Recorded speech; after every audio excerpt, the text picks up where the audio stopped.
Hello and welcome students. तो let's continue. आज हम कुछ नया टॉपिक देखेंगे। इसमें हम देखेंगे कि अभी जो करंट में नया इशू चल रहा है कि क्राइसिस इन इंडियन स्पाइसेस, उसमें क्या प्रॉब्लम हुआ है, क्यों हमारे इंडियन स्पाइसेस है जो वेरियस कंट्रीज में हमारे शिपमेंट जा रहे हैं वो वहाँ से क्यों रिजेक्शन आ रहा है। तो ये वाला टॉपिक आज हम देखने वाले हैं। तो चलिए let's get started. So let's see the crisis in Indian spice sector. तो इसमें हम देखेंगे कि कॉन्टेक्स्ट देख लेते हैं पहले कि क्यों notable rise in the rejection of Indian spice in various countries हो रहा है। तो इसमें क्या प्रॉब्लम है, जो एलोकेशंस क्या लगे हैं। तो इसमें हम देखेंगे कि सबसे पहले तो एक 6 महीने पहले कुछ यूएस शिपमेंट यूएस ने हमारे कुछ जो इंडियन स्पाइसेस के शिपमेंट थे उसमें रिजेक्शन दिया है। तो उन्होंने जनरली इसमें क्या किया है कि 1/3 ऑफ जो एमडीएच मसाले हैं, हम सभी जानते हैं उसको। तो जो एमडीएच स्पाइसेस थे, शिपमेंट थे पूरे उसके, तो उसके जो 1/3 ऑफ शिपमेंट्स है उसको रिजेक्ट कर दिया है। किसने? अमेरिका ने। अब उसने क्यों किया है? तो उन्होंने हमें कॉज दिया है कि ड्यू टू साल्मोनेला कॉन्टेमिनेशन। आपको पता है स्टूडेंट, साल्मोनेला एक बैक्टीरिया है जो बहुत ही हार्मफुल रहता है हमारे गट्स के लिए। तो उसका कॉन्टेमिनेशन एमडीएच मसाले में पाया गया है, उसकी वजह से यूएस ने हमारे 1/3 ऑफ शिपमेंट रिटर्न किए हैं। नेक्स्ट इसमें देखते हैं हम, हांगकांग ने भी सस्पेंड किए हैं। क्या सस्पेंड किए हैं? उसने सेल्स सस्पेंड किया है 3 एमडीएच स्पाइसेस में। उसमें आता है एक मसाला करी पाउडर, सांबार मसाला और करी पाउडर मसाला। उसके साथ ही साथ एवरेस्ट का फिश करी मसाला, वो भी सस्पेंड किया है उसका सेल। उसके बाद हम देखेंगे कि अभी सिंगापुर ने भी सस्पेंड करे हैं सेल, किसके? एमडीएच और एवरेस्ट स्पाइसेस मसाला के। अब इसमें रियल मेन कॉज क्या आता है? तो चलिए अब हम कॉज देखते हैं कि उन्होंने बताया है कि detection of cancer causing pesticide उसमें मिला है, जिसका नाम है इथिलीन ऑक्साइड। जिसका नाम क्या है? Ethylene oxide. अब ये क्या है? ये टॉक्सिक केमिकल है जो यूज किया जाता है फूड को स्टेबलाइज करने में। और ये जनरली कितना पाया गया है? तो ये फाउंड बियॉन्ड परमिसिबल लिमिट, मतलब जितना लिमिट में उसको वो मसालों में होना चाहिए था, जितनी लिमिट तक वो फूड स्टेबलाइज कर सकता था, उसके भी ज्यादा बियॉन्ड जाके एमडीएच और एवरेस्ट के जो मसाले है उसमें इथिलीन ऑक्साइड, जो क्लास 1 का कैंसर कॉजिंग एजेंट है, मतलब कार्सिनोजेन है, तो वो पाया गया है इथिलीन ऑक्साइड। अब इसके रिस्पांस में इंडिया ने क्या रिस्पांस किया है? तो हमारे जो इंडिया का स्पाइसेस बोर्ड ऑफ इंडिया है, उन्होंने मैंडेटरी कर दी है टेस्टिंग कर दी है, मैंडेटरी इनिशिएट कर दी है।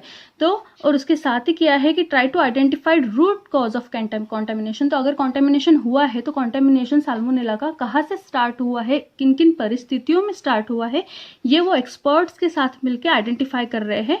और साथ ही साथ उन्होंने एक नेशन वाइड सर्वेलेंस भी स्टार्ट कर दिया है। अब इसका इम्पैक्ट तो बहुत बुरा हुआ है इंडिया पे। तो चलिए अब हम इसका इम्पैक्ट भी देख लेते हैं। तो सबसे पहले हम देखते हैं कि इकोनॉमिक ग्रोथ।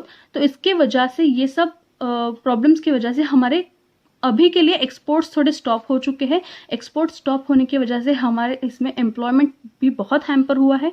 अब एम्प्लॉयमेंट कौन सा?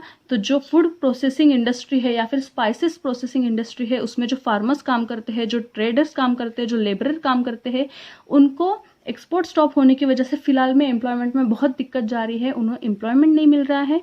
फिर नेक्स्ट देखेंगे हम कल्चरल सिग्निफिकेंस। तो students, as we all know कि स्पाइसेस हमारा एक integral part of Indian culture है। हम स्पाइसेस के लिए बहुत ज़्यादा माने जाते हैं क्योंकि हम लार्जेस्ट एक्सपोर्टर है स्पाइसेस के। तो इसमें भी हमें बहुत ज़्यादा हैम्पर हुआ है और इसके हेल्थ बेनिफिट्स भी बहुत है। एग्जाम्पल टर्मरिक, तो आपको सबको भी पता है कि हल्दी कितने ज़्यादा गुणकारी है, तो उसमें भी हमारा एक थोड़ा हैम्पर हुआ है। नेक्स्ट हम देखते हैं सबसे इंपॉर्टेंट इकोनॉमिक कंसर्न। तो इकोनॉमिक कंसर्न में क्या पता चला है कि दिल्ली बेस्ड थिंक टैंक जो है, जो ग्लोबल ट्रेड रिसर्च इनिशिएट करके एक ऑर्गेनाइजेशन है, उन्होंने बताया है कि $700 बिलियंस के जो एक्सपोर्ट है वो अभी फिलहाल रुके हुए हैं। क्यों रुके हुए हैं? क्योंकि रेगुलेटरी इश्यूज वहां पे आए हैं। और उसके बाद अगर चाइना भी इम्पैक्ट कर सकता है कि अगर इफ चाइना फॉलोज हांगकांग, कि उसने भी अगर सेल्स बैन कर दिए, सेल्स सस्पेंड कर दिए, तो उसमें भी हमको एक ड्रामेटिक डाउन टर्न देखने को मिलेगा हमारे स्पाइसेस के एक्सपोर्ट में।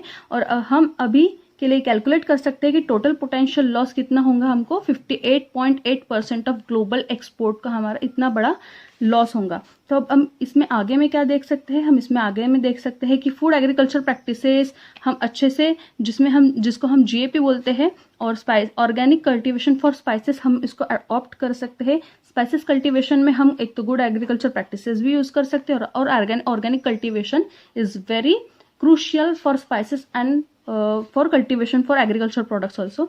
और इसके बाद हम देखेंगे कि स्ट्रिक्ट रेगुलेशंस फॉलो करना बहुत ही ज़्यादा मैंडेटरी है, सेफ्टी चेक्स करने टाइम टू टाइम बहुत ज़्यादा मैंडेटरी है। और अब इसमें से भी बहुत इंपॉर्टेंट है कि हम ऑप्ट कर सकते हैं, हम अडॉप्ट कर सकते हैं एक अल्टरनेटिव जो इथिलीन ऑक्साइड के बजाय हम यूज़ कर सकते हैं फूड प्रोसेसिंग इंडस्ट्री में। और वो कौन से है? Generally use safe chemicals like ozone हो गया, हाइड्रोजन पर ऑक्साइड हो गया और हीट ट्रीटमेंट हो गया। ऐसे भी हम पोटेंशियल रिप्लेसमेंट यूज कर सकते हैं इथिलीन ऑक्साइड के बजाय। तो फिलहाल के लिए ये इशू है students. Stay tune for more other current affairs videos. Thank you.